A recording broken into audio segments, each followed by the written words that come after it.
नमस्ते मेरे प्यारे दोस्तों, मेरे चैनल में आप सभी का बहुत बहुत स्वागत है।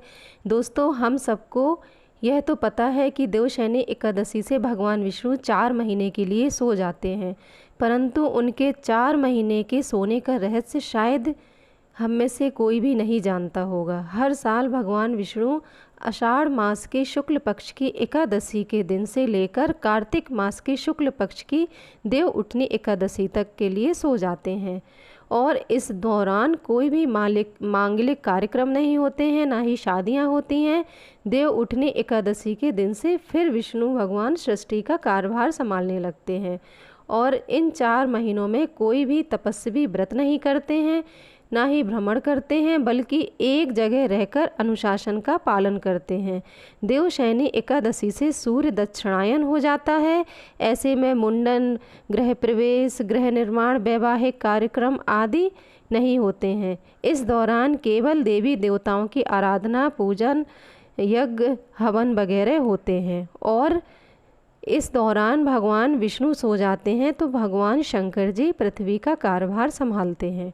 दोस्तों, आखिर एकादशी के दिन से लेकर 4 महीने तक आखिर भगवान विष्णु क्यों सो जाते हैं, इस बारे में एक कहानी है। पुराणों में बताया गया है कि बलि नाम के राजा ने तीनों लोकों पर अपना अधिकार कर लिया था। इससे भगवान बहुत परेशान हो गए थे और इंद्र भगवान घबराकर विष्णु भगवान के पास आए और उनसे उन्होंने सहायता मांगी। देवराज इंद्र की प्रार्थना पर भगवान विष्णु ने वामन अवतार लिया और राजा बलि के पास दान मांगने चले गए और उन्होंने उनसे दान में 3 पग भूमि मांगी और राजा बलि ने उन्हें 3 पग भूमि देना स्वीकार कर लिया। फिर वामन अवतार ने विशाल रूप रखकर 2 पग में ही धरती और आकाश को नाप लिया। अब वो तीसरा पग कहाँ रखें, जब राजा बलि से पूछा तो उन्होंने कहा कि उनके सिर पर रख दें। इस तरह से विष्णु भगवान ने राजा बलि का अभिमान तोड़कर तीनों लोकों को बलि से मुक्त करवा लिया।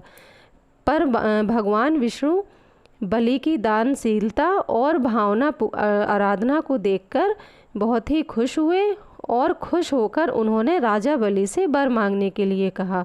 तो राजा बलि ने वरदान मांगते हुए विष्णु भगवान से कहा कि आप मेरे साथ पाताल लोक चलें और वहीं निवास करें। भगवान विष्णु ने वरदान दे दिया और पाताल चले गए और वहाँ सभी देवी देवता, माँ लक्ष्मी चिंतित हो गईं कि आखिर भगवान विष्णु पाताल लोक चले गए तो अब क्या होगा। माँ लक्ष्मी भगवान विष्णु को वापस लाना चाहती थी, तो उन्होंने एक गरीब स्त्री का रूप धरा और राजा बलि के पास चली गईं और राजा बलि को राखी बांधकर अपना भाई बना लिया। बदले में उन्होंने कहा कि विष्णु भगवान को पाताल से मुक्त कर दें। भगवान विष्णु अपने भक्त बलि को निराश नहीं करना चाहते थे, इसीलिए उन्होंने बलि को वरदान दिया कि हर साल आषाढ़ शुक्ल पक्ष की एकादशी से लेकर कार्तिक शुक्ल पक्ष की एकादशी तक पाताल लोक में रहेंगे। दोस्तों, यही कारण है कि इन 4 महीनों में भगवान विष्णु योग निद्रा में रहते हैं। उनका वामन रूप में भगवान का अंश पाताल में रहता है। तो अब आप सभी को मालूम पड़ गया होगा कि आखिर भगवान विष्णु 4 महीने के लिए क्यों सोते हैं।